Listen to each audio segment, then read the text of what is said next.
1 milyong piso, Mira. Iyon ang kailangang halaga para sa panibagong investment sa kumpanya.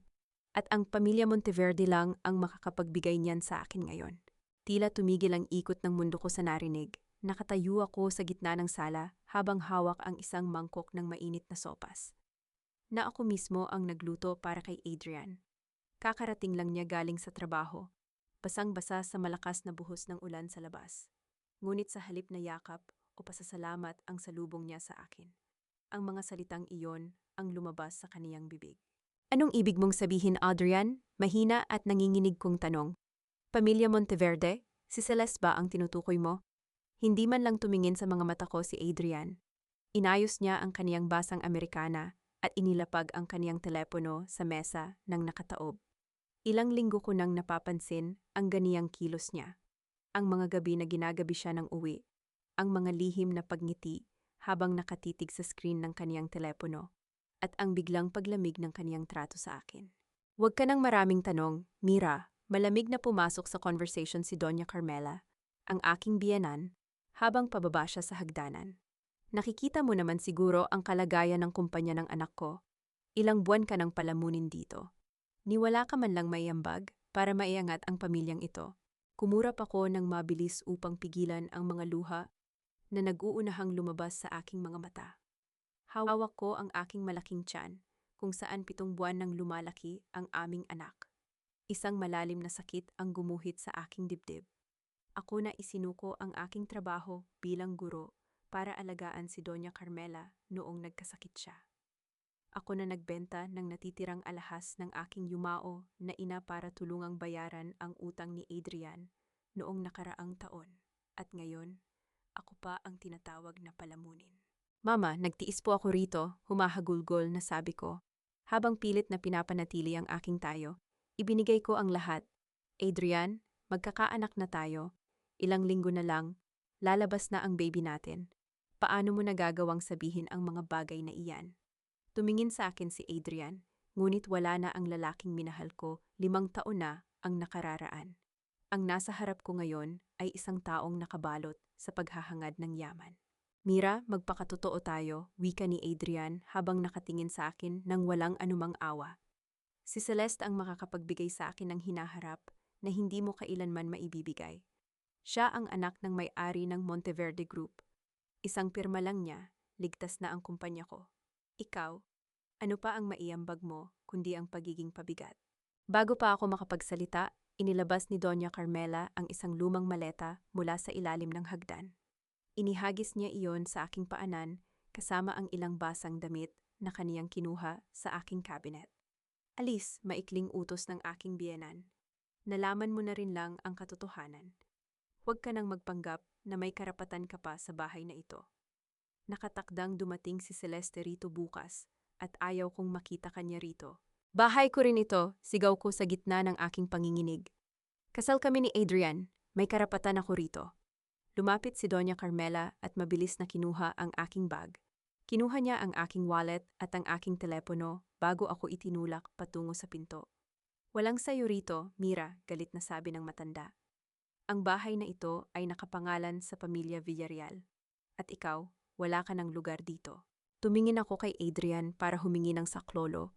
Umasa ako na kahit paano ay maiisip niya ang aming anak. Umasa ako na hahawakan niya ang aking kamay at sasabihing magiging maayos din ang lahat. Ngunit tumalikod lang siya at humakbang patungo sa bar counter upang magbuhos ng alak sa kaniyang baso. Lumabas ka na, Mira, malamig niyang sabi, nang hindi man lang tumitingin sa akin. Huwag mo nang papahirapan ang sarili mo. Bago ako makahakbang, mabilis na itinulak ni Doña Carmela ang pinto ng malakas. Tumama ang malamig na hangin at malakas na ulan sa aking mukha. Sa isang iglap, nawala ang lahat ng pinaghirapan ko sa loob ng 5 taon. Nakatayo ako sa ilalim ng madilim na langit ng Maynila habang bumubuhos ang bagyong Signal No. 2. Basa na ang aking manipis na damit. Hawak ko ang aking tiyan habang nararamdaman ko ang biglaang pagkirot mula sa loob. Ang mga kidlat sa langit ay tila nakikiramay sa aking panlulumo. Nagsimula akong maglakad sa basang kalsada, walang pera, walang telepono, walang matatakbuhan. Bawat hakbang ko ay kasabay ng pagbuhos ng aking mga luha na agad ding hinuhugasan ng patak ng ulan.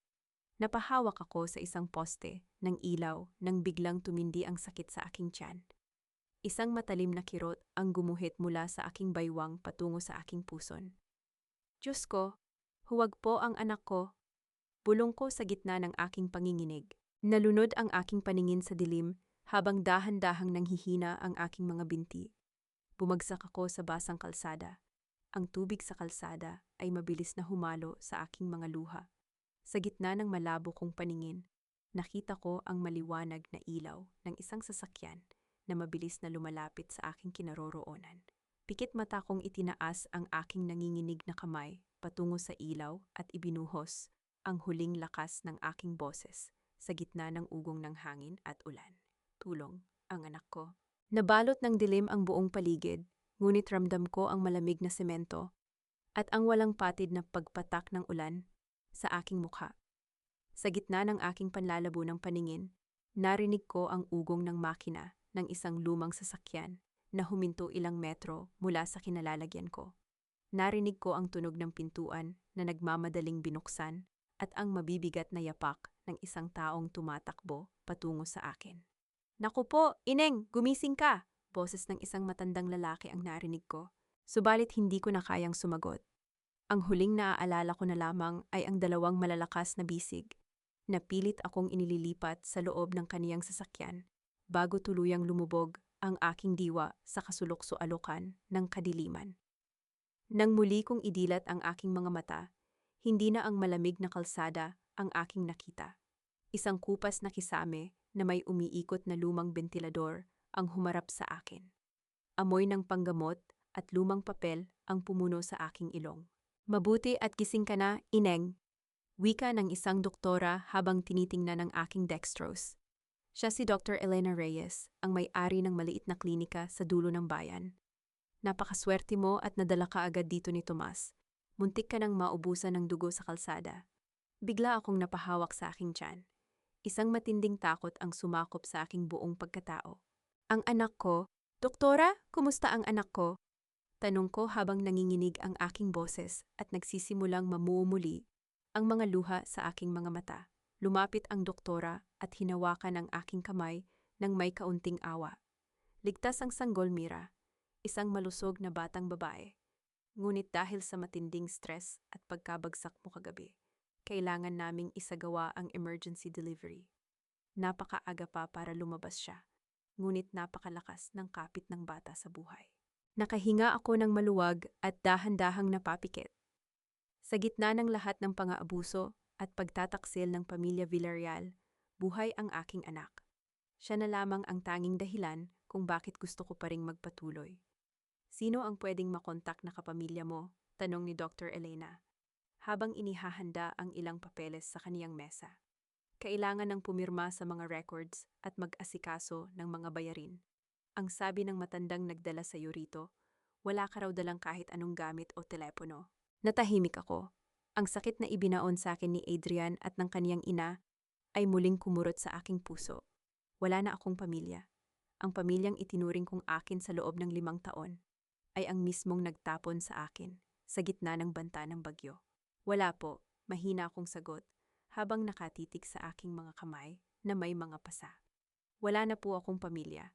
Ako na lang po at ang anak ko." Napabuntong hininga si Dr. Elena at tumango na lamang ng may pangunawa. Hindi na siya nagtanong pa ng iba. Sa gilid ng pinto, nakatayo si Mang Thomas, ang driver ng lumang jeepney na nakakita sa akin sa kalsada. Tahimik lang siyang nakatitig sa akin. May kakaibang lalim ang kaniyang mga mata habang nakatitig sa aking mukha at sa aking pulso. Para bang may gusto siyang sabihin, ngunit pinipigil niya ang kaniyang sarili. Nang makaalis ang doktora upang tingnan ang sanggol sa nursery, dahan-dahang lumapit si Mang Tomas sa tabi ng aking kama. Inilagay niya ang kaniyang mga kamay sa bulsa ng kaniyang lumang jacket. "Ineng, huwag ka nang mag-alala sa bayarin dito sa klinika. Nakausap ko na si Elena. Kaibigan ko siya at pumayag siyang hulug-hulugan ko ang gastos." Wika ng matanda sa mababang boses. Namasa ang aking mga mata sa labis na pasasalamat. Isang taong hindi ko kilala ang nagpakita ng kabutihan sa akin, habang ang lalaking nangako sa harap ng altar na mamahalin ako habang buhay ay itinapon ako na parang basura. Bakit niyo po ginagawa ito para sa akin? Tanong ko. Hindi niyo man lang ako kilala. Tumingin si Mang Tomas sa akin ng may malalim na emosyon. Inilabas niya ang kaniyang kamay mula sa bulsa at ibinigay sa akin ang aking bag na naiwan sa kaniyang sasakyan. Ang tanging bagay na naisalba bago ako nawalan ng malay. Dahil sa mukha mo, Ineng, sagot ni Mang Tomas. May paalala ang mga mata mo sa isang taong matagal ko nang hinahanap. At ang marka sa iyong balikat, hindi ako pwedeng magkamali. Bago ko pa man maitanong kung anong marka ang tinutukoy niya, muling pumasok si Dr. Elena sa kwarto. May hawak siyang isang pirasong papel at may kasamang isang lalaki na nakasuit. Ang lalaking iyon ay ang abogado ng pamilya Villarreal na mabilis kong nakilala. Mira Salcedo, malamig na wika ng abogado habang inilalapag ang isang dokumento sa ibabaw ng aking kama. Ipinapadala ito ni Mr. Adrian Villarreal. Ito ang kasulatan para sa formal na paghihiwalay at ang waiver ng karapatan sa bata. Kumurap ako sa gulat at galit. Hinarap ko ang abogado habang nanginginig ang buo kong katawan sa matinding sama ng loob. Anong ibig sabihin nito? Sigaw ko. Simple lang, Mrs. Villarreal, sagot ng abogado nang walang anumang emosyon. Sinasabi rito na kusang loob mong inabandona ang tahanan ng mga Villarreal. At kapalit ng hindi paghahain ng kaso laban sa iyo, pipirmahan mo ang papel na ito na nagsasabing wala kang hihinging kahit anong suporta mula kay Adrian. Para sa kanila, ang batang yan ay wala ng kinalaman sa pamilya Villarreal. Hindi ko na napigilan ang pag-agos ng aking mga luha. Hindi pa man nakakalipas ang 24 na oras mula nang isilang ko ang aking anak. Heto na naman sila upang tapakan ang natitira kong dignidad. Dahan-dahan kong kinuha ang papel at pinitik ito ng buong lakas bago ko itinapon sa mukha ng abogado. Sabihin mo kay Adrian, wika ko sa gitna ng aking nanginginig na boses, ngunit may paninindigan sa aking mga mata. Wala kahit isang sentimo ng pera niya ang kailangan namin ng anak ko. Huwag na siyang magpapakita sa amin kahit kailan. Nang makalabas ang abogado, dahan-dahang inabot sa akin ni Dr. Elena ang aking bagong silang na sanggol. Kinuha ko ang bata at nirespeto ang kaniyang maliit na katawan sa aking dibdib. Sa kabila ng lahat ng sakit, naramdaman ko ang lakas na hindi ko inakalang taglay ko. Ngunit bago kami makahinga ng maluwag, lumapit muli si Mang Tomas. Mula sa kaniyang lumang bag, inilabas niya ang isang maliit at kupas na kahot na gawa sa kahoy.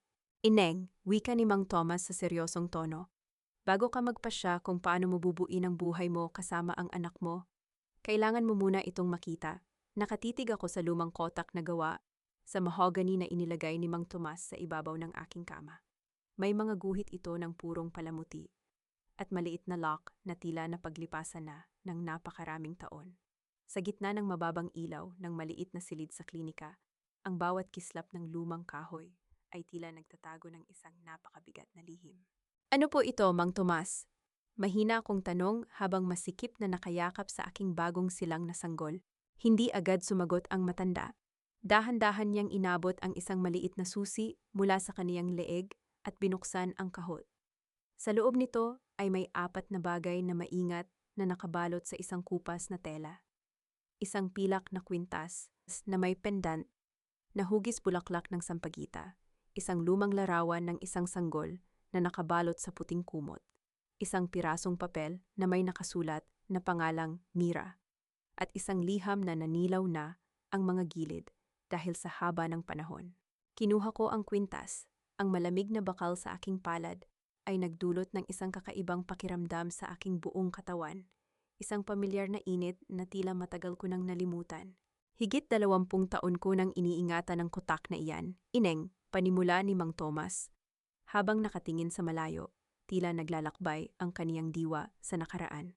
Noong gabi ng malakas na bagyo rin, tulad ng gabi-kagabi, nagmamaneho ako ng lumang jeep sa gilid ng highway sa Antipolo. Doon ko nakita ang isang nawasak na sasakyan na nahulog sa bangin. Kumurap ako at napatingin sa kanya nang may halong kaba.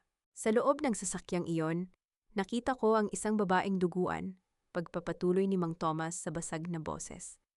Si Rosa, Siya ang yaya ng pamilya Salcedo noong panahong iyon.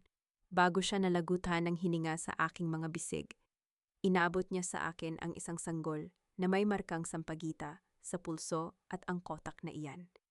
Ang habilin niya, protektahan ang bata dahil may gustong pumatay sa kanya.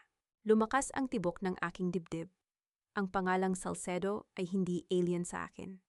Ang Salcedo Group of Companies ay isa sa pinakamalaking korporasyon sa buong Pilipinas. Ang mismong kumpanya na matagal nang pinapangarap na mapasok at makuha ni Adrian at ng kaniyang pamilya para sa kanilang mga negosyo. Hindi ko maihatid ang bata sa pamilya Salcedo noong panahong iyon dahil hindi ko alam kung sino sa kanila ang pwedeng pagkakatiwalaan, wika pa ni Mang Tomas, habang pumatak ang luha sa kaniyang pisngi. Kaya inihabilin ko ang sanggol sa isang mabait na mag-asawa sa probinsya na walang anak. Sila ang nagpalaki sa iyo, Mira. Nanlamig ang buo kong katawan, ang mga magulang na kinilala ko bilang aking pamilya, ang mga taong nagturo sa akin na magmahal at magsakripisyo, ay hindi ko pala tunay na mga magulang sa dugo.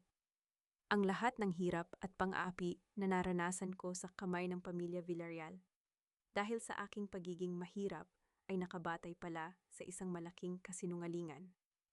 Kinuha ko ang liham na nakasulat sa loob ng kotak at dahan-dahang binasa ang mga huling salita ni Aita Rosa. Kung sino man ang makakabasang ito, ibalik niyo si Mira sa kaniyang ama.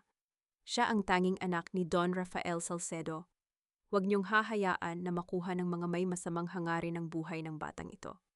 Napakapit ako ng mahigpit sa kumot ng aking kama. Ang lalaking laging lumalabas sa mga balita, ang milyonaryong negosyante na kinatatakutan at iginagalang ng lahat sa Maynila, ay ang aking tunay na ama. Bakit ngayon niyo lang ito sinasabi sa akin? Tanong ko habang pumapatak ang mga luha sa aking pisngi.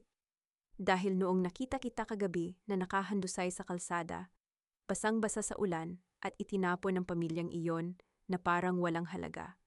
Na-realize ko na hindi ka na pwedeng magtago pa. Seryosong sagot ni Mang Tomas.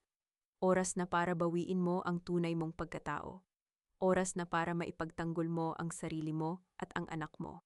Bago pa ako makasagot, narinig namin ang malalakas na yapak sa labas ng pintuan ng klinika. Mabilis na binuksan ni Dr. Elena ang pinto na may bakas ng matinding pag-aalala sa kaniyang mukha. Mira, bulong ni Dr. Elena habang nakatitig sa akin. May mga taong naghahanap sa iyo sa labas, at hindi sila mula sa pamilya Villarreal. Napatayo si Mang Tomas at mabilis na humawak sa gilid ng kama, habang dahan-dahan kong isinara ang lumang kotak na kahoy. Sa kabilang panig ng salamin na pinto ng klinika, nakita ko ang tatlong matataas na itim na sasakyan na nakatigil. Isang matandang lalaki na may hawak na tungkod at may mga matang puno ng pangungulila ang dahan-dahang bumaba mula sa kotseng iyon. John Juan Tan Chong 3, Noy Dong Chin, Mang Thomas Trauchik Hop Goshua Kivat Valat Hungoloy Vetanda Taksukwa Mira. Kushin Lakong Gaidat Lakwa Tifu Don Rafael Salcedo. Kamfu Kangia, Bang Hoang Truok Sudat Lon. Tuang Thom Cho So Fanwakuki Hoi Hop Chojoy Kwok Jung Jo Jautian Voigia Tok Salcedo. Dahan-dahang bumukas ang pinto ng klinika. Pumasok ang matandang lalaki, kasama ang dalawang lalaking nakasuit na tila kaniyang mga personal na tagapagtanggol. Sa kabila ng kaniyang may edad na mukha at mga puting buhok, bakas pa rin sa kaniya ang matinding kapangyarihan at autoridad. Si Don Rafael Salcedo. Tahimik ang buong silid. Tumigil ang ikot ng mundo ko habang nakatitig sa lalaking ilang beses ko lang nakita sa mga pahayagan at telebisyon. Siya ang taong pilit na pinapantayan ni Adrian, ang taong kinatatakutan ng buong pamilya Villarreal. At ngayon, nakatayo siya ilang hakbang lamang ang layo mula sa aking kama. Tumingin si Don Rafael sa akin, pagkatapos ay bumaba ang kaniyang paningin sa lumang kotak, na kahoy na nakabukas pa rin sa ibabaw ng talahanayan, at sa pilak na kwintas ng sampagita na hawak-hawak ko pa rin sa aking nanginginig na kamay. Tomas? Mahinang wika ni Don Rafael. Basag ang kaniyang boses habang nakatitig sa matandang driver. Siyang siya ba? Siya ang batang iniligtas ni Rosa, higit 20 taon na ang nakararaan, Don Rafael, sagot ni Mang Tomas sa galang, ngunit matatag na boses. Siya si Mira, ang iyong tunay na anak. Nanginig ang mga labi ni Don Rafael. Lumapit siya ng dahan-dahan, tila natatakot na baka sa isang pikit ng kaniyang mata, ay mawala ang tanawin sa kaniyang harap. Nang makita niya ang marka ng sampagita sa aking balikat at ang mukha ng aking bagong silang na anak, hindi na niya napigilan ang pag-agos ng kaniyang mga luha. Ang kilalang pinakamalakas na negosyante sa bansa ay dahan-dahang lumuhod sa gilid ng aking kama. Patawarin mo ako, anak, hagulgol ng matanda habang pilit na hinahawakan ang aking kamay. Higit 20 taon kong hinanap ang bakas mo. Akala ko tuluyan ka nang nawala sa akin noong gabing iyon. Patawarin mo ang iyong ama. Walang salitang lumabas sa aking bibig. Ang luhang matagal kong pinigilan ay tuluyang bumuhos. Sa loob ng 5 taon, nagtiis ako sa pamilya Villarreal dahil akala ko wala akong kanlungan. Akala ko isa akong ulila na walang sinumang magtatanggol. Ngunit ang katotohanan, may isang amang halos mamatay sa paghahanap sa akin. Hindi pa po tayo pwedeng magmadali, Don Rafael. Seryosong pumasok sa pag-uusap si Dr. Elena habang hawak ang isang kit para sa DNA test. Upang maging legal ang lahat at walang maging alinlangan ang sinuman sa lipunan at sa inyong korporasyon, kailangan nating isagawa ang opisyal na DNA testing ngayon din. Tumango si Don Rafael nang walang pag-aalinlangan. Gawin ninyo ang lahat ng kailangan. Ibigay niyo sa kanya ang pinakamagandang pangangalaga sa pinakamalaking ospital. 3 araw ang mabilis na lumipas. Sa loob ng 3 araw na iyon, inilipat ako at ang aking anak sa isang pribadong silid sa pinakamataas na palapag ng medical center sa lungsod. Si Mang Tomas at Dr. Elena ay hindi rin humiwalay sa aming tabi. Samantala, sa labas ng aking silid, nagpapatuloy ang mundo ng mga Villarreal sa kanilang kasakiman. Nabalitaan ko mula sa mga balita sa telebisyon sa aking silid na nakatakdang magdaos ng isang malaking press conference si Adrian at ang kaniyang ina kasama si Celeste Monteverde. Iaanunsyo nila ang malaking investment ng Monteverde Group sa kumpanya ni Adrian. Ang araw na akala ni Adrian ay ang simula ng kaniyang tagumpay matapos niya akong itapon sa kalsada. Nakatitig ako sa screen ng telebisyon habang nakikita ang nakangiting mukha ni Adrian sa harap ng mga mamamahayag. Napakasaya ko ngayong araw, wika ni Adrian sa harap ng mga kamera.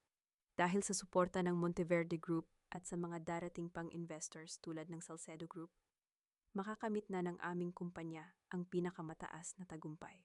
Ngunit habang nagsasalita si Adrian, pumasok ang aking abogado sa silid, si Attorney Gabriel Cruz, ang pinakapinagkakatiwalaang abogado ni Don Rafael. May hawak siyang isang kulay rosas na sobre na may selyo ng pambansang laboratorio. Lumabas na ang resulta, Mira, wika ni Attorney Gabriel, habang iniaabot ang papel kay Don Rafael at sa akin. Dahan-dahan kong binuksan ang dokumento. Ang mga salita sa ibaba ay malinaw at walang pag-aalinlangan. Probability of paternity, 99.9%. Tumingin sa akin si Don Rafael nang may matinding pagnanais na ipagtanggol ang kaniyang anak. Kinuha niya ang kaniyang telepono at mabilis na tumawag sa kaniyang sekretarya. Kanselahin niyo ang lahat ng pondo at kasunduan sa kumpanya ng mga Villarreal. Malamig at matatag na utos ni Don Rafael sa kabilang linya. At ilabas ninyo ang opisyal na pahayag ng Salcedo Group. Ang lahat ng makikipagnegosyo sa pamilya Villarreal ay ituturing na kaaway ng aking imperyo. Sa telebisyon, nakita ko ang biglang pagbabago ng mukha ni Adrian habang may isang lalaki na lumapit sa kanya at bumulong sa kaniyang tainga. Nawala ang kaniyang ngiti, namutla ang kaniyang mukha at bumagsak ang mikropono mula sa kaniyang kamay sa harap ng napakaraming reporters. Tumingin ako sa aking anak na payapang natutulog sa aking mga bisig. Nagsisimula pa lang tayo, Adrian, bulong ko sa aking sarili. Ang mansyon ng pamilya Salcedo sa Forbes Park ay napapalibutan ng matataas na pader at napakalaking hardin. Ngunit sa kabila ng karangyaan nito, nararamdaman ko pa rin ang matinding lamig. Dito ako dinala ni Don Rafael matapos akong makalabas ng ospital kasama ang aking anak na si Esperanza. Inihanda ng aking ama ang pinakamalaking silid sa ikalawang palapag para sa akin. Isang silid na puno-puno ng mga bagong damit, gamit ng baby, at mga katulong na handang magsilbi anumang oras. Ngunit sa tuwing titingin ako sa malaking salamin sa aking silid, hindi ko pa rin makilala ang sarili ko. Mula sa isang babaeng itinapon sa gitna ng bagyo, Ako ngayon ang tanging tagapagmana ng isa sa pinakamayayamang pamilya sa bansa. Isang gabi, habang mabilis na natutulog si Esperanza sa kaniyang duyan, pumasok si Don Rafael sa aking silid. May hawak siyang isang lumang album ng mga litrato at isang velvet na kahot. "Mira, anak," mahinang wika ng aking ama, habang umuupo sa tabi ng aking kama. "Gusto kong ipakita sa iyo ito." Binuksan niya ang kahot. Sa loob nito ay may isang mamahaling kwintas na gawa sa purong brilyante, na may disenyo rin ng bulaklak ng sampagita, ang kapares ng pilak na kwintas na iniwan sa akin ni Yaya Rosa. "Iyan ang kwintas ng iyong ina na si Sofia," malungkot na sabi ni Don Rafael. "Ibinigay ko iyon sa kanya noong ipinanganak kanya, ngunit noong gabing mawala ka, nawala rin ang kwintas na iyan, kasama ng iba pang mahahalagang alahas ng pamilya." Kumunot ang aking no. "Nawala po. Akala ko po ba ay nahulog sa bangin ng sasakyan ni Yaya Rosa dahil sa aksidente?"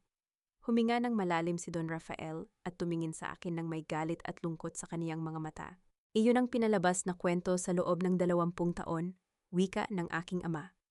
Ngunit noong nakaraang linggo, nang muli kong buksan ang lumang investigasyon kasama si Attorney Gabriel, may natuklasan kaming hindi kapanipaniwala.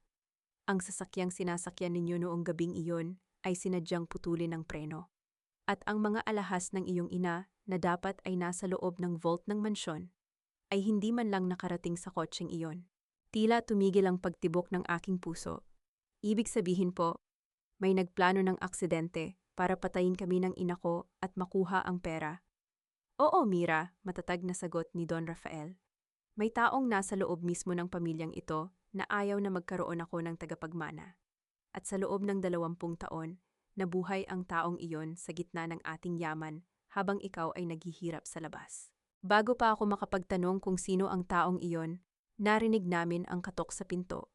Pumasok si Estela, ang pinsan ng aking ama, na matagal nang namamahala sa mga charitable foundation at pondo ng pamilya Salcedo.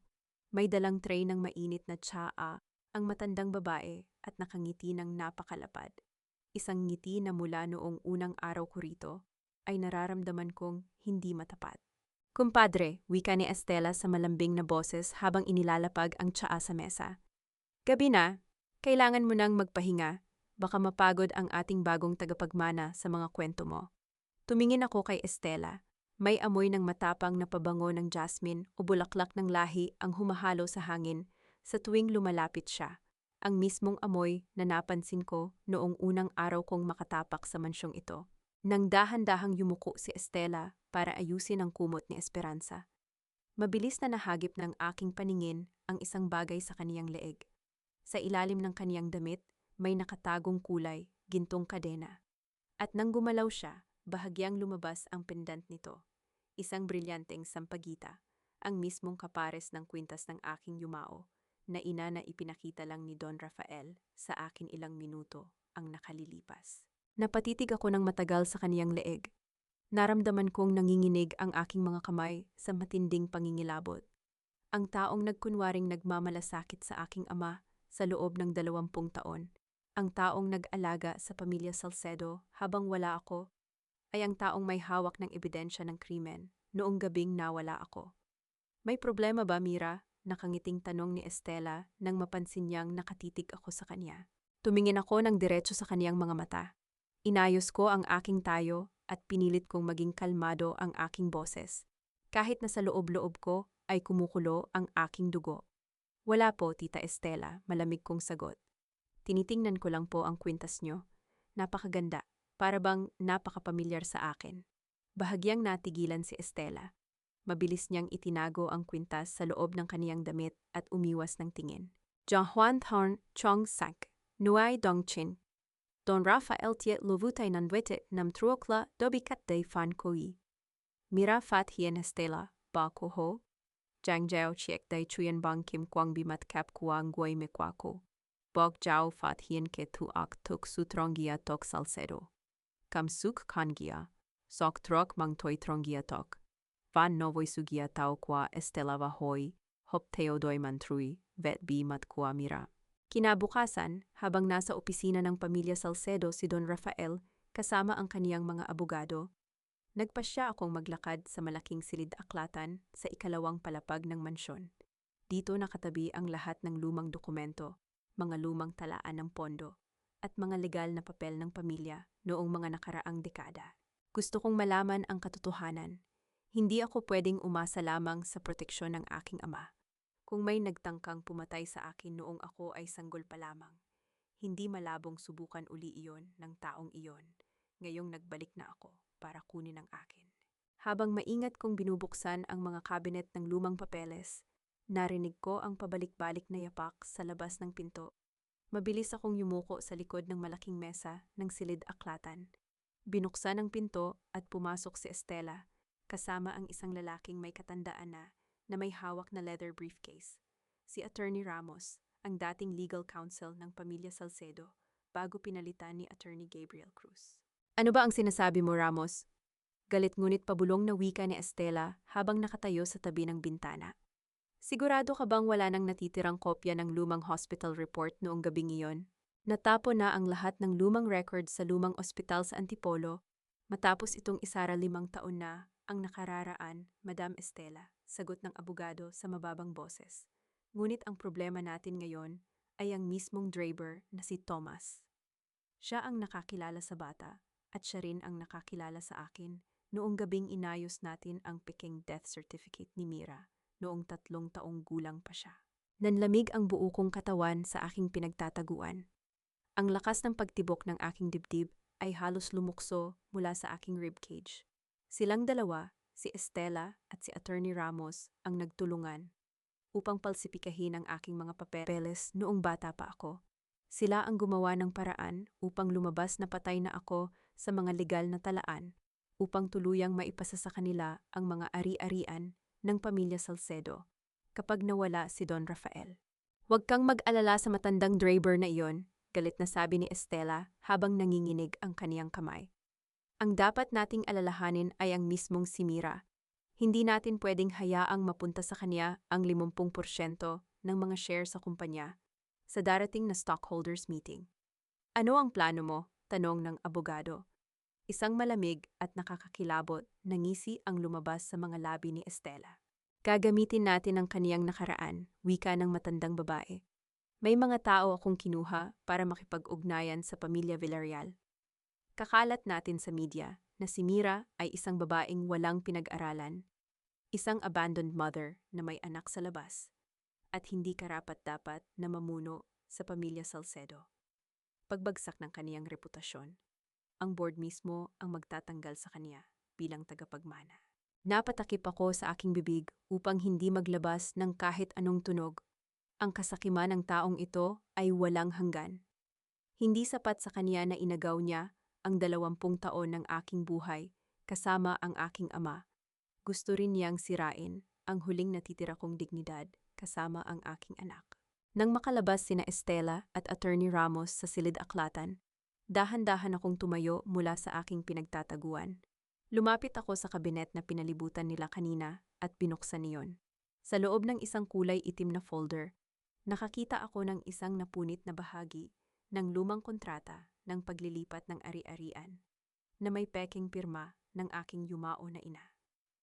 Kinuha ko ang papel at inilagay iyon sa aking bag. Naramdaman ko ang matinding sakit sa aking dibdib, ngunit kasabay nito ay ang pagbuo ng isang matatag na pader sa aking puso. Naalala ko ang gabi noong itapon ako ni Adrian sa gitna ng bagyo at ang gabi noong umiyak ako sa maliit na klinika habang hawak ang aking bagong silang na anak. Matagal akong naging mahina. Matagal kong hinayaan ang ibang tao na diktahan ang aking halaga at sirain ang aking buhay. Ngunit hindi na ngayon. Lalaban ako, hindi lang para sa aking sarili, kundi para sa aking ama at sa aking anak na si Esperanza. 1 linggo matapos kong malaman ang lihim ni Estela, hindi ako agad sumugod. Alam ko ang limitasyon ko. Sa kabila ng dugo ng mga Salcedo na dumadaloy sa aking mga ugat, sa mata ng negosyo at ng lipunan, isa pa rin akong dating simpleng guro at housewife na walang alam sa malaking kalakalan. Kung lalaban ako sa mga buwayang tulad ni Estela at ng pamilya Villarreal nang walang sapat na armas, ako lang ang mamamatay ng maaga. Kaya naman, Tinanggihan ko ang alok ng aking ama na agad na kumuha ng mataas na posisyon sa kumpanya. Gusto kong matuto mula sa pinakamababang antas, Papa, wika ko kay Don Rafael habang nakaupo kami sa kaniyang opisina. Gusto kong aralin ang bawat galaw ng kumpanya. Hindi ako pwedeng maging isang leader na madaling mabubudol ng mga taong nakapaligid sa akin. Mula noong araw na iyon, nagbago ang ikot ng mundo ko. Tuwing umaga, pagkatapos kong pakainin at ilagay sa duyan si Esperanza, pumupunta ako sa Silid Aklatan kasama si Attorney Gabriel Cruz at ang tatlong matatagal ng financial advisor ng aking ama. Gabi-gabi akong nagpupuyat para basahin ang mga kapal na libro tungkol sa corporate law, financial management, at business strategy. Ang mga matang dating puno ng luha at takot ay napalitan ng matinding pagnanais na matuto at maging matatag. Ilang linggo ang mabilis na lumipas. Dumating ang gabi ng taunang Salcedo Charity Gala sa isang mamahaling hotel sa Makati. Ito ang unang pagkakataon na opisyal akong ihaharap ni Don Rafael sa mataas na lipunan ng Maynila. Nakatayo ako sa harap ng malaking salamin sa aking kwarto. Suot ko ang isang simpleng galyon na kulay dark navy blue. Walang masyadong palamuti, kundi ang pilak na kwintas ng sampagita na iningatan ni Mang Tomas para sa akin. Inayos ng hairstylist ang aking buhok pataas.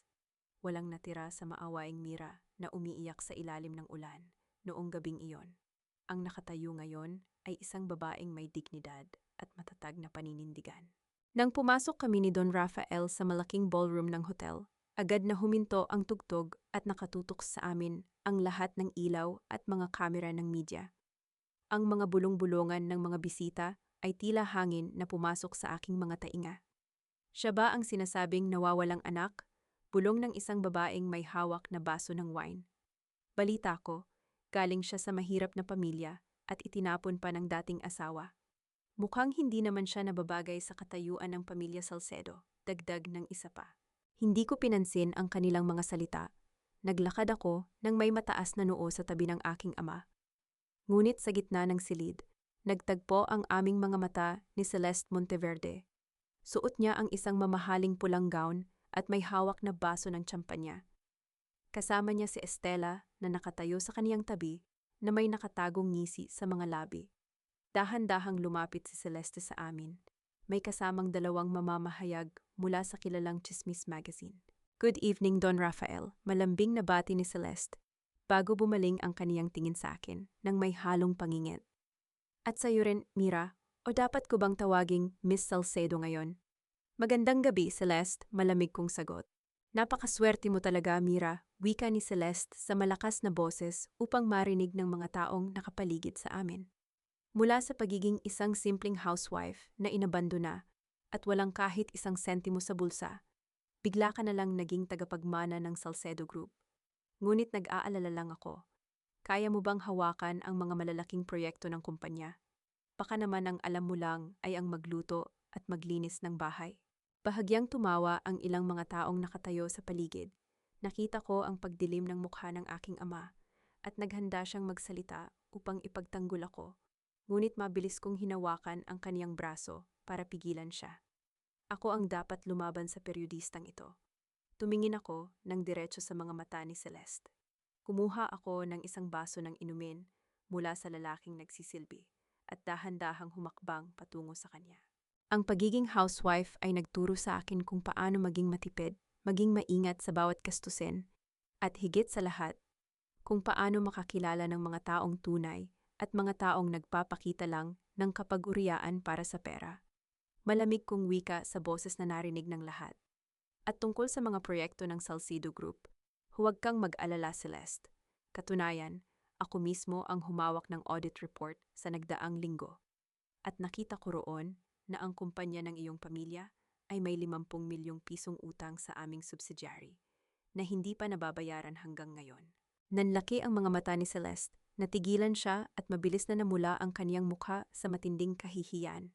Ang mga reporters sa paligid ay agad na nagsimulang mag-take ng mga notes at kumuha ng litrato. Ano? Anong pinagsasabi mo? Nanginginig na utal ni Celeste. Nakalagay ang lahat ng dokumento sa aking mesa, dagdag ko, habang may kaunting ngiti sa aking mga labi. Kaya bago mo tanungin kung kaya kong mamuno, siguraduhin mo muna na may sapat na pondo ang pamilya mo para bayaran ang utang niyo sa akin. Tumalikod ako at naglakad patungo sa gitna ng bulwagan, kasama si Don Rafael. Nararamdaman ko ang mga mata ng lahat ng tao na nakatitig sa akin. Hindi na nang may awa o pang-aalis, kundi nang may matinding paggalang at takot.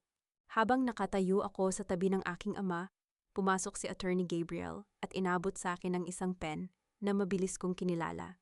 Ito ang paboritong fountain pen ni Don Rafael.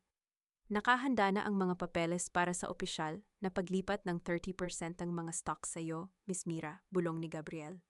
Inabot ko ang pen at dahan-dahang inilagay ang aking pirma sa dokumento sa harap ng lahat ng stockholders.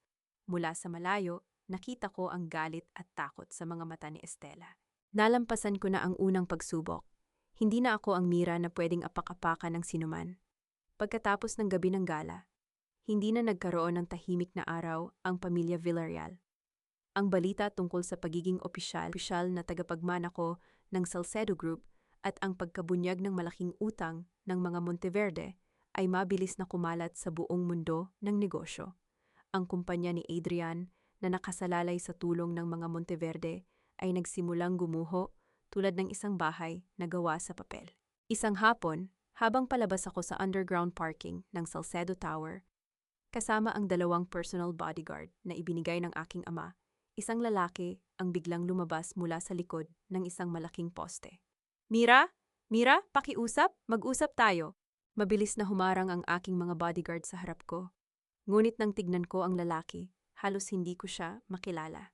Ang dating maayos at mayabang na si Adrian Villarreal ay nakatayo sa harap ko na gulo-gulo ang buhok, lukot-lukot ang suit, at may malalalim na maitim na bilog sa ilalim ng kaniyang mga mata. Iwan niyo muna kami, malamig kong utos sa aking mga bodyguard. Dumdistansya sila ng ilang hakbang, ngunit nakatutok pa rin ang kanilang mga mata sa bawat galaw ni Adrian. Dahan-dahang lumapit si Adrian. Ang mga matang dating puno ng pangingit at pagmamataas, noong gabing itinapon niya ako sa ulan, ay napalitan ngayon ng matinding takot at pakiusap. Mira, salamat sa Diyos at nakipag-usap ka sa akin, nauutal na wika ni Adrian, habang pilit na hinahawakan ang aking braso, ngunit mabilis kong iniiwas ang aking katawan. Mira, patawarin mo ako, nagkamali ako. Biktima lang din ako ng mga maling desisyon at ng panggigipit ng mama ko. Tumingin ako sa kanya nang walang kahit anong emosyon sa aking mukha. Ang bawat salita na lumalabas sa kaniyang bibig ay tila isang nakakadiring dula-dulaan. Panggigipit ng mama mo, tanong ko sa mababang boses. Kusa mong inihagis ang maleta ko sa ulan, Adrian. Kusa mong sinabi sa akin na wala akong halaga at si Celeste ang hinaharap mo. Nasaan ang lalaking iyon ngayon? Nabulag lang ako, Mira. Humahagulgol na lumuhod si Adrian sa malamig na semento ng parking lot. Patawarin mo ako, ang anak natin. Ganun ba kalupit ang itinadhana sa kanya na lumaking walang ama? Bumalik ka na sa akin, Mira. Pamilya tayo. Maaari nating simulan uli ang lahat. Hahayaan kong ikaw ang humawak ng lahat ng pera ko. Isang pait na ngiti ang lumabas sa aking mga labi. Pera mo, wika ko habang kinuha ko ang isang kulay itim na folder mula sa aking handbag at inihagis ito sa kaniyang paanan. Basahin mo yan, Adrian. Iyan ang talaan ng lahat ng perang ginastos ko mula sa sarili kong savings noong naghihirap ka pa. At ang halaga ng alahas ng nanay ko na ipinagbenta ko para iligtas ang kumpanya mo 3 taon na ang nakararaan. Bayaran mo muna ang lahat ng iyan bago mo sabihing pamilya tayo. Nang tingnan ni Adrian ang folder, narinig namin ang tunog ng mataas na sapatos na mabilis na naglalakad patungo sa aming kinaroroonan. Si Celeste Monteverde, dumating siya na may kasamang 2 guard at may hawak na isang malaking envelope. Adrian, anong kabalbalan ito? Sigaw ni Celeste habang nakatitig sa lalaki, nakaluhod pa rin sa harap ko. Magmamakaawa ka sa babaeng ito sa harap ng maraming tao. Mabilis na tumayo si Adrian, halatang napahiya at natataranta. Celeste, magpapaliwanag ako. Huwag ka nang magpaliwanag. Kang walang kwentang lalaki ka. Galit na putol ni Celeste, habang inihahagis ang envelope sa mukha ni Adrian. Nalaman na ng papa ko ang lahat. Sinubukan mo kaming gamitin para lang makuha ang pera ng kumpanya namin. habang lihim mo pa ring tinatangkang makuha ang ari-arian ni Mira. Ngayong mayaman na siya, nakakasuka ka. Nanlaki ang mga mata ni Adrian habang binubuksan ang envelope. Ito ang formal na pagsuway ng pamilya Monteverde sa lahat ng kontrata at ang pagbawi sa lahat ng sasakyan at ari-arian na ipinagamit nila sa kanya. Tumingin sa akin si Celeste. Sa kabila ng kaniyang galit, may bakas ng matinding kahihiyan sa kaniyang mga mata. Mira, wika ni Celeste sa mas mahinahong tono. Patawarin mo ako sa mga sinabi ko sa gala night. Nabulag din ako ng lalaking ito. Ngunit ngayon, binabawi na ng pamilya ko ang lahat ng suporta sa kanya. Bahala na siyang mabulok sa kaniyang mga utang. Tumango ako ng bahagya kay Celeste. Wala na akong gustong sabihin pa sa kanya. Ang dalawang taong dating nagtulong upang sirain ang buhay ko ay ngayon mismo ang nagkakasiraan sa harap ko.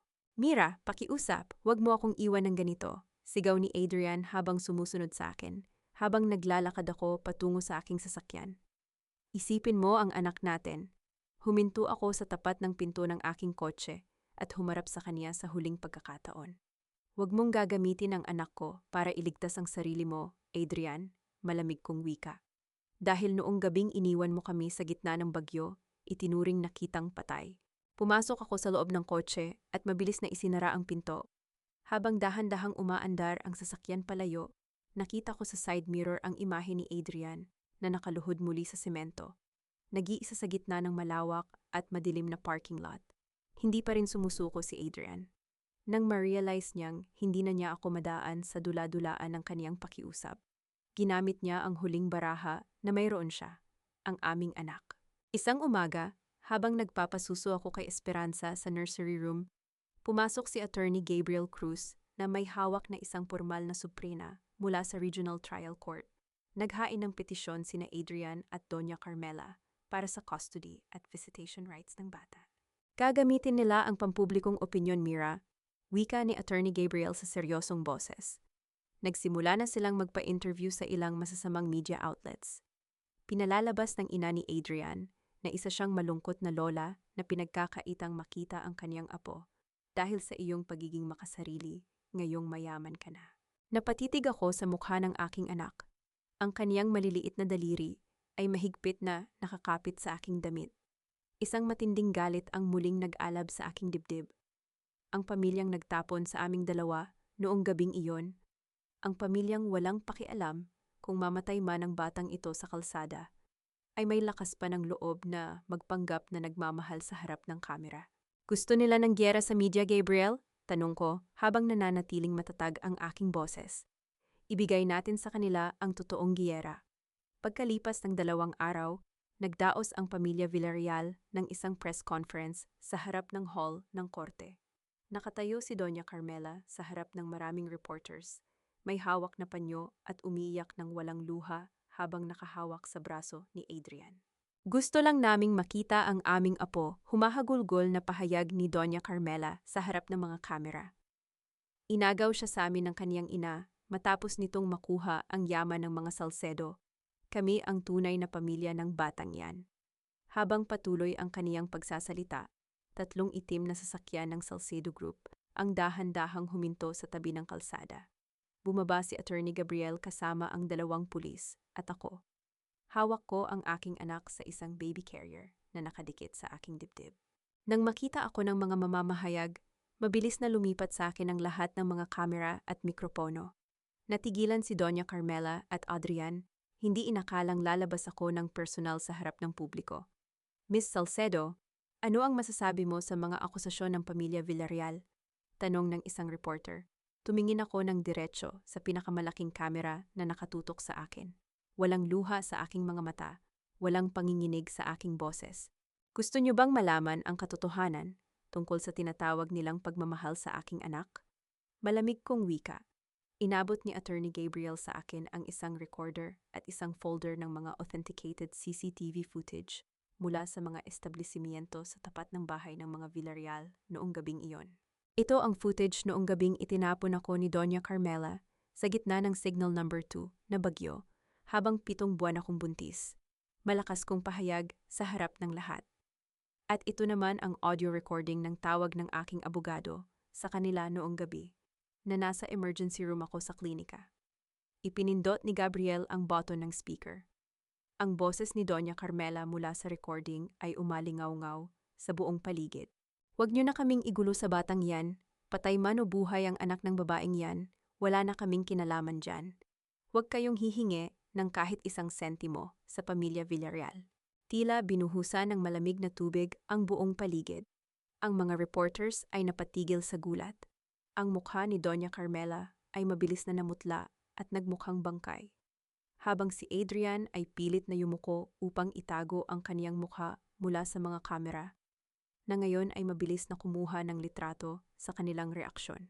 Nais ko rin ipaalam sa publiko pagpapatuloy ko habang nakatitig kay Adrian, na ngayon ding araw na ito, formal kaming naghain ng kasong Violation of Republic Act 9262 o Anti-Violence Against Women and Their Children laban kay Adrian Villarreal at sa kaniyang ina. Kasama na rito ang paghahain ng Temporary Protection Order para sa akin at sa aking anak. Lumapit ang 2 pulis kay Adrian at inabot ang formal na warrant at restriction order. Mr. Villarreal, sa ilalim ng utos ng korte, bawal kang lumapit sa loob ng 500 metro kay Miss Mira Salcedo at sa kaniyang anak. Wika ng pulis. Mira, pakiusap, sigaw ni Doña Carmela habang pilit na humahawak sa aking damit. Huwag mong sirain ang anak ko, nagkamali lang kami. Inalis ko ang kaniyang kamay mula sa aking damit nang may buong dignidad. Hindi ko sinisira ang anak mo, Doña Carmela, wika ko habang nakatingin sa kaniyang mga matang puno ng takot. Kayo ang sumira sa sarili ninyo noong pinili ninyong maging masama.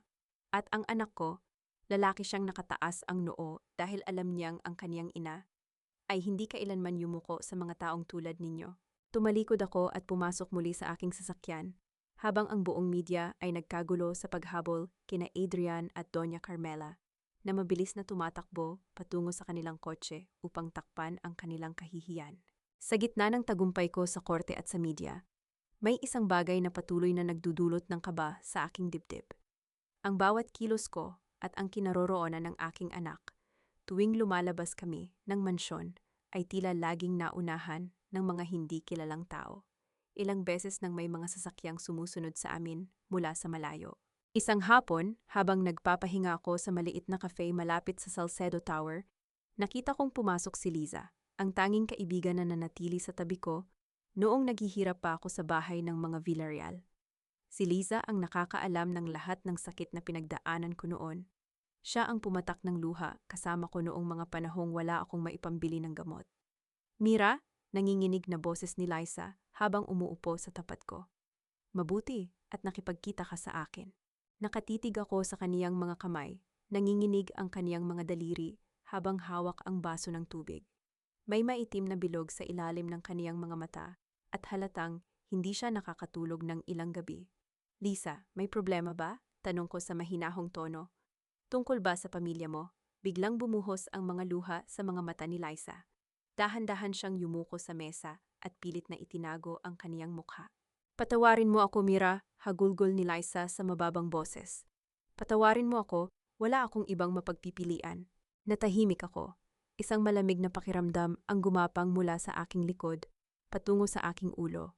Inilabas ko ang aking telepono at ipinakita sa kanya ang isang screenshot na ibinigay sa akin ng aking security team noong isang araw, isang talaan ng mga text message, kung saan may ipinapadalang location pin ng kotse ko at ng nursery school, kung saan nakalista si Esperanza.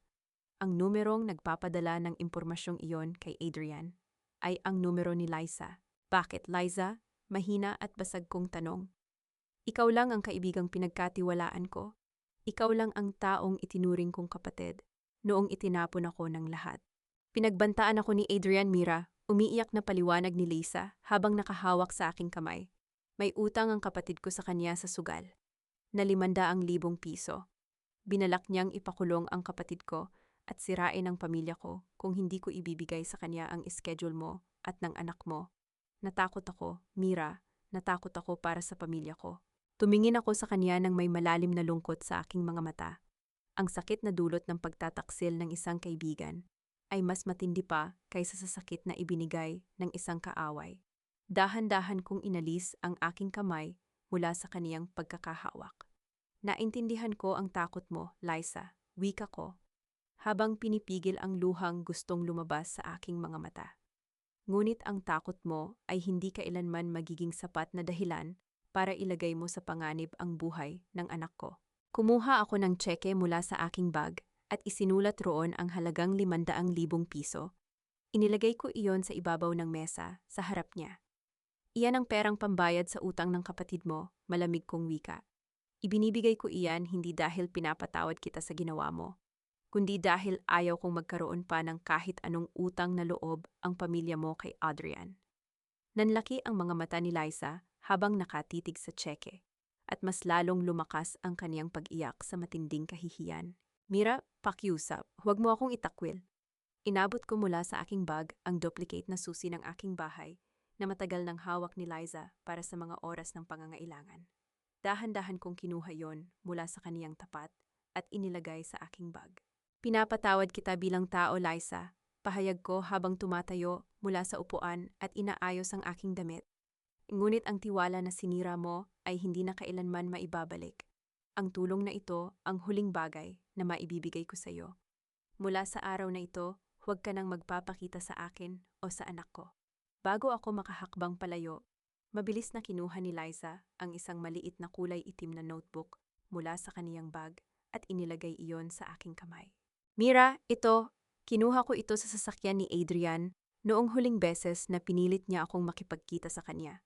Pabulong na wika ni Liza habang pinupunasan ang kaniyang mga luha. Ito ang talaan ng mga pikeng kumpanya na ginagamit nila ni Estela para magpasok ng mga pikeng kontrata sa Salcedo Group. Gamitin mo ito para tuluyang matapos ang lahat. Tinitigan ko ang notebook sa aking palad. Tumango ako ng bahagya kay Liza at tuluyang tumalikod. Wala na ang lumang Mira na madaling magpaloko at magpaawa. Natutunan ko na ang pinakamahalagang aral sa buhay, ang pagpapatawad ay para sa sariling kapayapaan ng kaluluwa. Ngunit ang pagtitiwala ay isang karapatan na ibinibigay lamang sa mga taong karapat-dapat. Dumating ang araw ng taunang stockholders meeting ng Salcedo Group of Companies. Sa loob ng napakalaking boardroom sa pinakamataas na palapag ng Salcedo Tower, nakaupo ang lahat ng miyembro ng Board of Directors, ang mga pangunahing mamumuhunan, at ang mga legal counsel. Nakatayo sa kabisera ng mesa si Don Rafael Salcedo habang nakaupo ako sa kaniyang kanan bilang opisyal na vice presidente ng korporasyon. Sa kabilang dulo ng mesa, nakaupo si Estela. Suot niya ang kaniyang pinakamahal na perlas at nakatitig sa akin ng may nakatagong galit. Sa kaniyang gilid ay nakatayo si Attorney Ramos na may hawak na makapal na folder. Bago natin simulan ang pagbutuhan para sa opisyal na pagpapatibay ng 30% ng mga share para kay Miss Mira Salcedo, panimula ni Estela sa malakas at pormal na boses. Gusto kong maghain ng pormal na petisyon sa board upang ipagpaliban ang desisyong ito. Bahagyang nagkaroon ng bulong-bulungan sa buong silid. At ano ang dahilan mo, Estela? Malamig na tanong ni Don Rafael. Isang nakakakilabot na ngisi ang lumabas sa mga labi ng matandang babae. May ebidensya kami na ang ating bagong vice presidente ay walang sapat na kapasidad at moralidad para mamuno sa pamilya Salcedo. Wika ni Estela habang itinuturo ako. At mas malala pa rito, may mga ilegal na transaksyon na ginawa ang kaniyang dating kumpanya, kasama ang kaniyang dating asawa na nagdulot ng malaking kapinsalaan sa pangalan ng ating korporasyon. Sa mismong sandaling iyon, bumukas ang pinto ng boardroom. Pumasok si Adrian Villarreal. Suot niya ang kaniyang lumang suit at may hawak na mga papel. Sa kabila ng mga kasong kinakaharap niya, nagawa pa rin siyang pasukin ni Estela sa tulong ng kaniyang mga koneksyon upang sirain ang pangalan ko sa harap ng board. Magandang umaga sa mga miyembro ng board. Lakas loob na pahayag ni Adrian habang nakatitig sa akin ng may pangingit. Nandito ako para patunayan na si Mira Salcedo ay gumamit ng mga peking dokumento at lihim na nagpasok ng pera mula sa aking kumpanya bago siya umalis sa aming tahanan. Natahimik ang buong boardroom. Ang ilang mga matatandang stockholders ay nagsimulang magpakita ng pag-aalinlangan at nag-uusap-usap sa kanilang mga pwesto. Nakatitig lang ako kina Adrian at Estela. Walang takot sa aking mga mata. Walang panginginig sa aking katawan.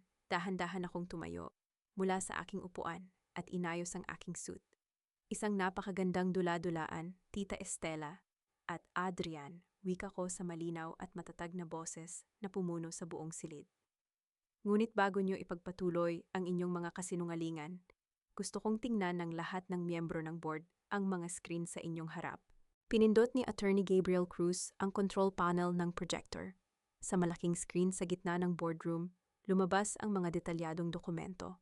Ang talaan mula sa kulay itim na notebook ni Liza at ang mga tunay na bank statement ng mga shell company na nakabase sa abroad. Ang mga kumpanyang nakatala dyan, pagpapatuloy ko habang naglalakad sa paligid ng mesa, ay ang 5 peking kumpanya na itinayo ni Adrian Villarreal sa tulong ni Attorney Ramos at ang taong nag-aapruba ng mga pondong lumalabas mula sa Salcedo Foundation patungo sa mga kumpanyang iyon ay walang iba kundi si Estela Salcedo. Nanlaki ang mga mata ni Estela. Mabilis siyang napatayo sa kaniyang upuan habang namumutla ang kaniyang mukha.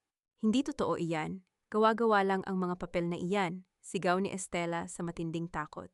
Gawa-gawa, malamig na sagot ni Attorney Gabriel. Ang mga dokumentong iyan ay opisyal nang na-audit ng National Bureau of Investigation noong nakaraang gabi. Kasama na rito ang pagkakadiskubre sa pondo na ginamit ninyo para bayaran ang mga taong gumawa ng peking death certificate ni Miss Mira noong bata pa siya.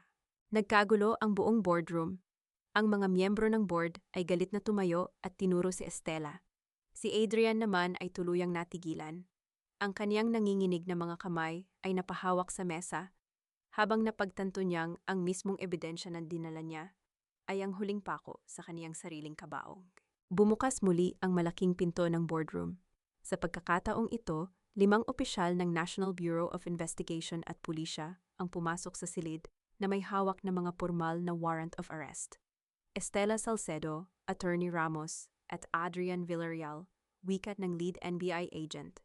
Inaaresto kayo sa kasong qualified theft, estafa, falsification of public documents, at paglabag sa Anti-Graft and Corrupt Practices Act.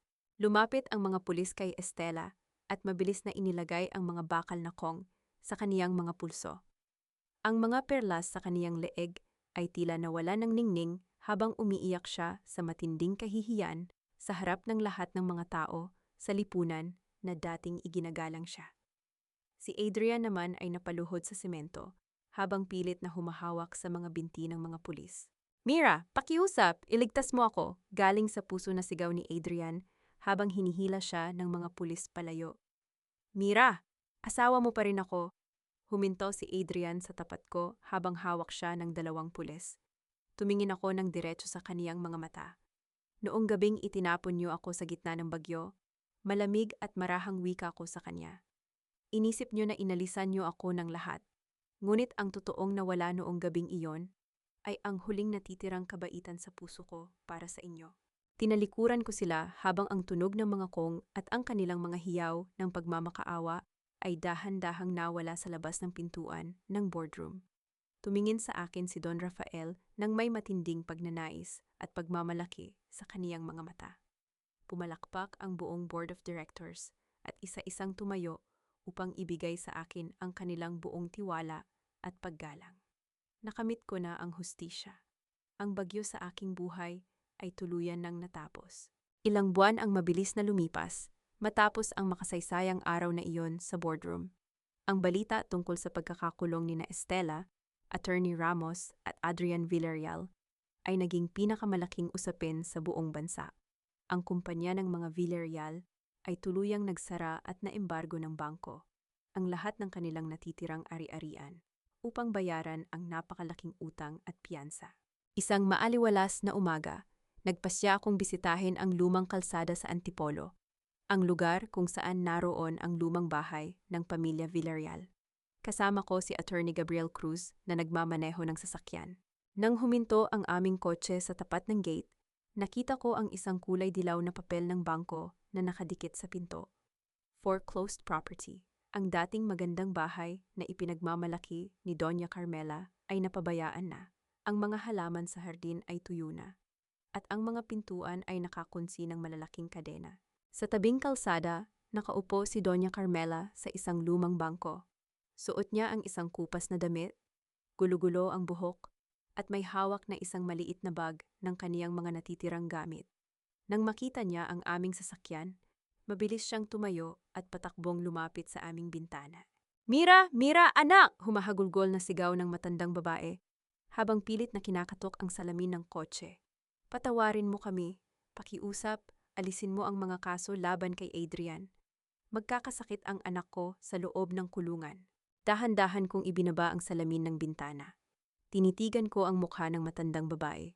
Wala na ang maangas at malupit na Doña Carmela na nagtapon ng aking maleta sa ulan at nagmura sa akin noong naghihirap ako.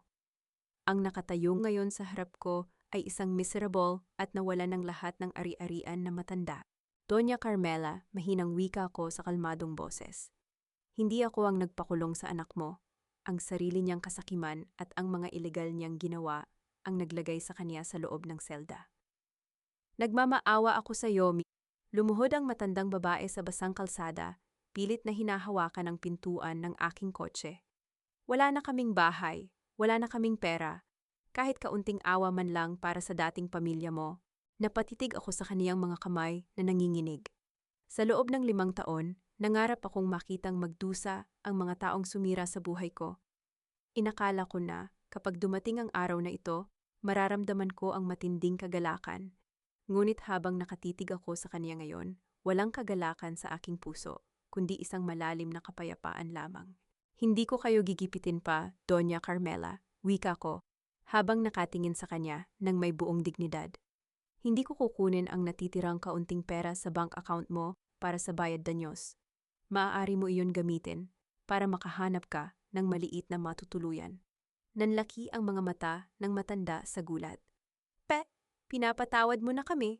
"Pinapatawad ko kayo hindi dahil karapat-dapat kayo sa kapatawaran," sagot ko habang dahan-dahang itinataas ang salamin ng bintana.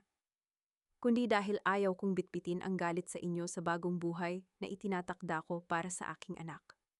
Ang batas na ang mamamahala sa mga kasalanan ninyo." Ipinagpatuloy ni Gabriel ang pagmamaneho palayo.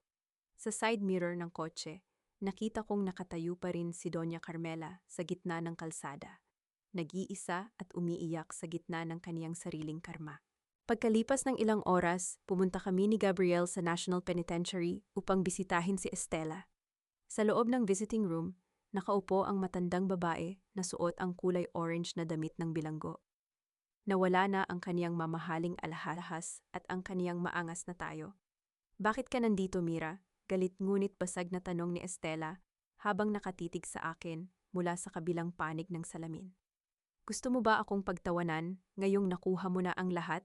Umupo ako sa tapat niya at inilagay ang aking mga kamay sa ibabaw ng mesa.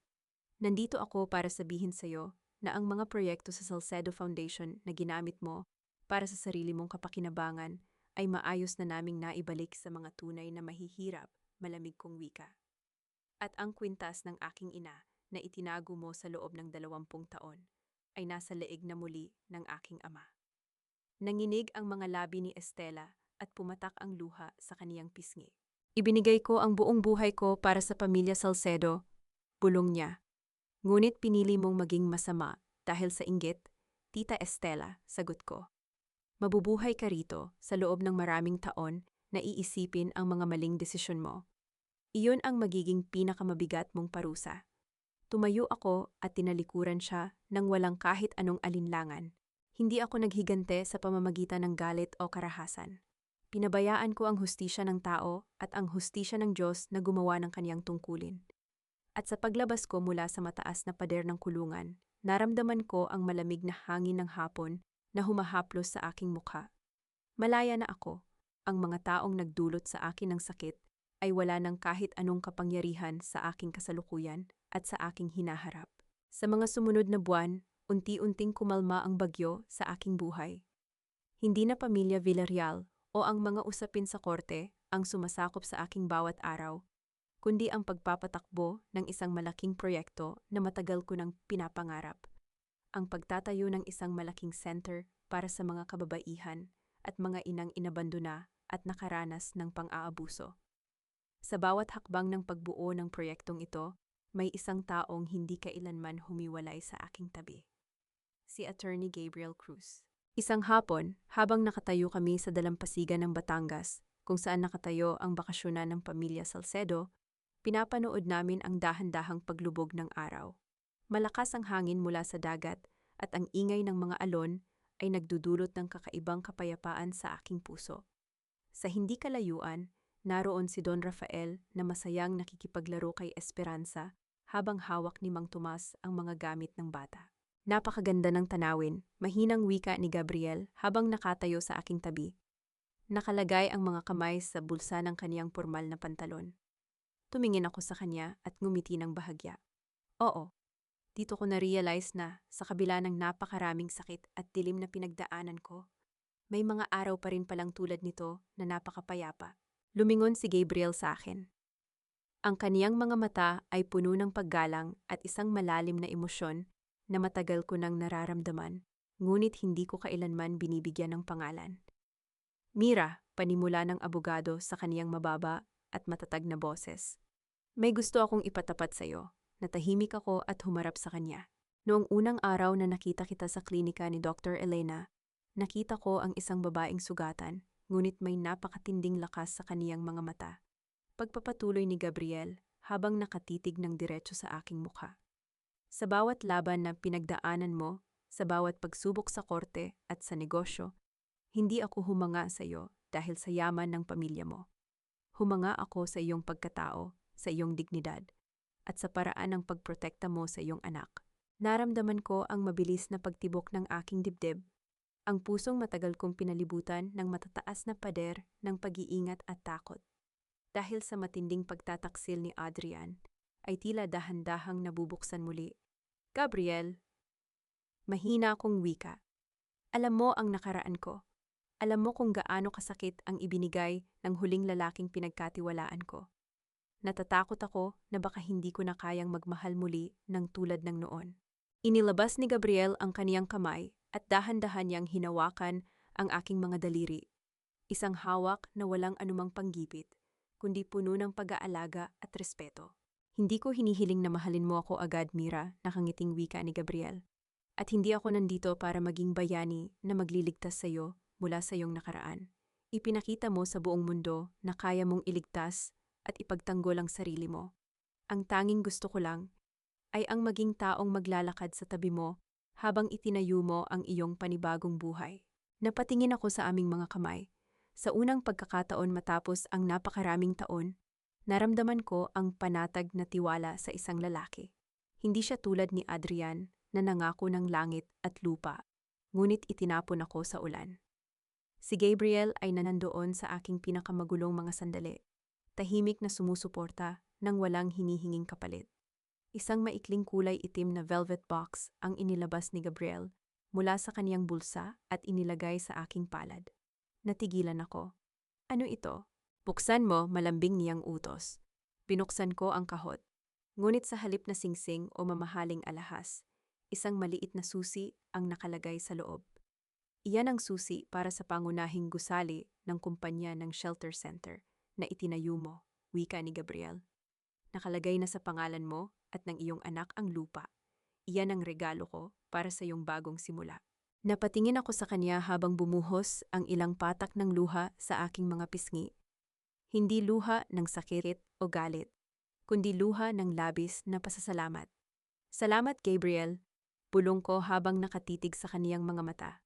Salamat sa pagpapaalala sa akin na may mga tao pa ring marunong magmahal ng may respeto. Kumuha si Gabriel ng panyo at maingat niyang pinunasan ang aking mga luha.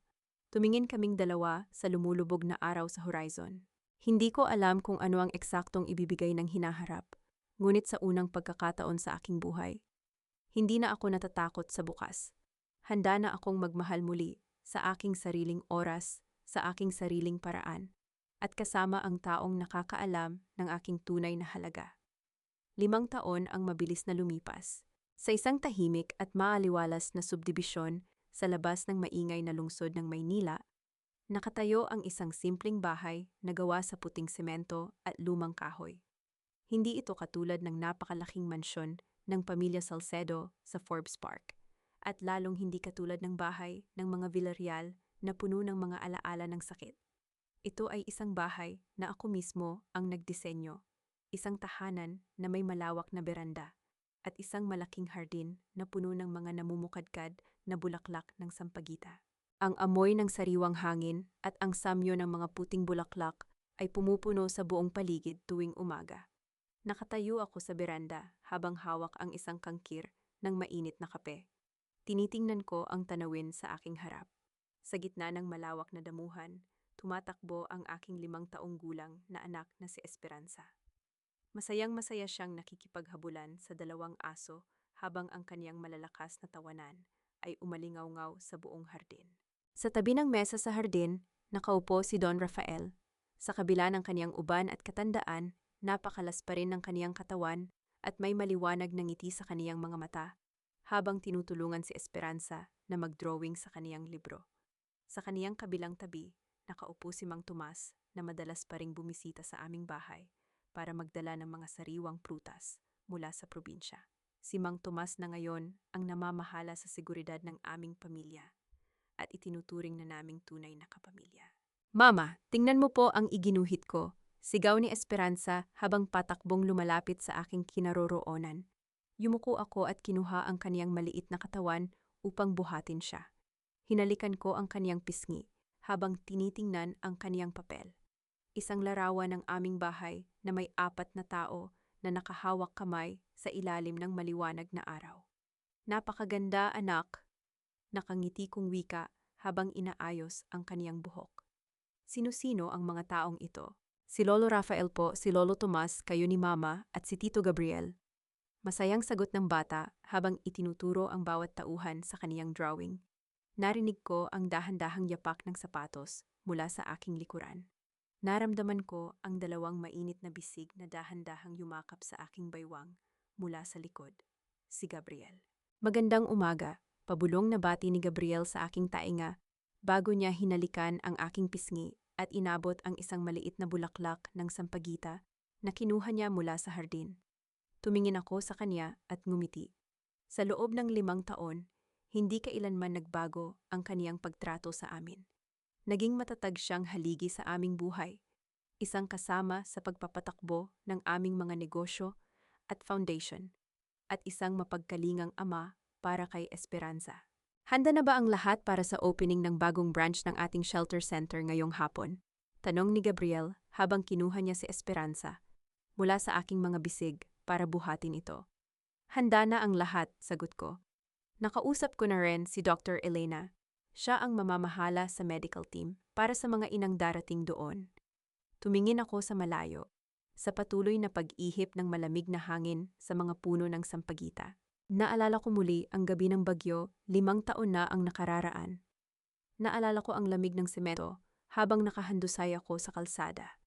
Ang sakit ng pagtataksil ni Adrian, ang malupit na mga salita ng kaniyang ina, at ang takot na baka hindi na muling sumikat ang araw sa aking buhay. Noong mga sandaling iyon, akala ko ay katapusan na ng lahat. Akala ko ay habambuhay na akong magiging biktima ng pang-aabuso at kawalan ng katarungan. Ngunit ngayon, habang nakatayo ako rito, kasama ang mga taong tunay na nagmamahal sa akin, napagtanto ko ang pinakamahalagang aral ng aking buhay. Ang tunay na tagumpay ng isang babae ay hindi nasusukat sa dami ng yaman na kaniyang namana o sa lalaking kaniyang pinili. Ang tunay na tagumpay ay ang kakayahang tumayo mula sa pinakamadilim na kabanata ng buhay, bawiin ang sariling dignidad, at magtayo ng isang hinaharap kung saan wala ng kahit sinuman ang makakapagparamdam sa kanya na wala siyang halaga. Naramdaman ko ang paghawak ni Gabriel sa aking kamay. Tumingin ako sa aking ama at kay Mang Tomas na nakatitig sa amin ng may buong pagmamalaki. Hindi ko pinalitan ang aking nakaraan, ngunit ginamit ko ang bawat sugat nito para maging mas matatag na tao. At habang nakatitig ako sa maliwanag na langit ng umagang ito, alam ko sa aking puso na malaya na ako. Lalaki ang aking anak na nakatayo ang noo. Nakikita ang isang inang hindi kailanman sumuko sa harap ng bagyo. At iyon ang pinakamagandang pamana na maibibigay ko sa kaniyang buhay. Sa bawat pagpatak ng ulan at sa bawat paglipas ng bagyo sa ating buhay, madalas nating akalain na wala na tayong natitirang pag-asa. Ngunit ang kwento ni Mira ay isang paalala na ang tunay na lakas ng isang tao ay hindi makikita sa kung paano siya umiwas sa bagyo, kundi sa kung paano siya bumabangon matapos siyang itapon ng mundong kaniyang pinagkatiwalaan. Mga mahal kong tagapakinig, maraming salamat sa inyong pakikipaglakbay kasama si Mira Salcedo sa bawat kabanata ng kaniyang buhay. Habang isinusulat at ikinukwento ang bawat eksena ng kaniyang pagtitiis, sa gitna ng ulan, hindi ko maiwasang maisip ang napakaraming kababaihan sa ating lipunan ngayon. Ang mga inang patuloy na nagtitiis sa pang-aabuso dahil sa pagmamahal sa pamilya. Ang mga babaeng itinapon at pinalabas na walang halaga ng mga taong pinag-alayan nila ng kanilang kabataan. At ang mga taong nawalan ng boses sa harap ng kawalan ng katarungan. Sa buhay, kapag nawala ang ating tahanan o ang taong minahal natin, akala natin ay nawala na ang lahat. Ngunit tulad ng pilak na kwintas ng Sampaguita na nanatiling kumikislap sa kabila ng 52 taon sa ilalim ng lupa, ang iyong tunay na halaga ay hindi kailanman mababawasan ng maling pagtrato ng ibang tao. Ang pinakamahalagang aral na maiiwan ni Mira sa atin ngayon ay ito. Huwag mong ipagpalit ang iyong dignidad at kapayapaan ng isip para lamang sa isang taong ipinaparamdam sa iyo na kailangan mong magmakaawa para sa pagmamahal. Mas mabuting maglakad ng nag-iisa sa ilalim ng ulan na nakataas ang noo kaysa manatili sa isang bahay kung saan patuloy na tinatapak-tapakan ang iyong pagkatao. At higit sa lahat, palaging ingatan ang iyong sariling kakayahang tumayo sa sariling mga paa.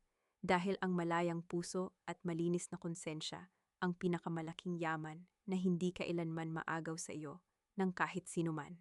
Kayo, mga mahal kong tagapakinig, kung ikaw ang nasa kalagayan ni Mira noong gabing iyon sa gitna ng bagyo, magkakaroon ka rin ba ng lakas ng loob na tumalikod at simulan ang panibagong buhay para sa iyong anak?